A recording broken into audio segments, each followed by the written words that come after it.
Hello guys, welcome back. Today I'll show you how to enable BIOS downgrades on the LENOVO Yoga Slim 7.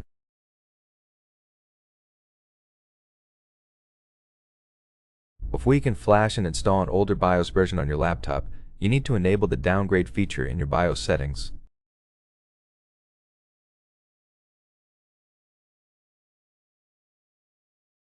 To get here, turn on your laptop by short pressing the power button, then repeatedly click the F2 key until the BIOS menu appears on your screen.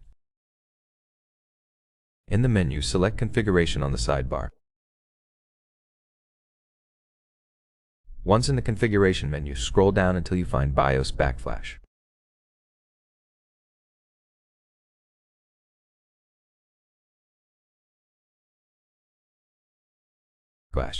To enable this feature, expand the list next to this option and click Enabled. This will allow BIOS downgrades on your laptop.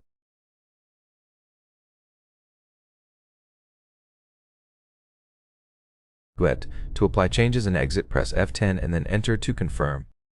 If you want to exit without saving changes, press Escape and enter. That's it. Thank you for watching this video. If it helped you, please consider subscribing, leave us a like in the comment below, and I'll see you in the next one.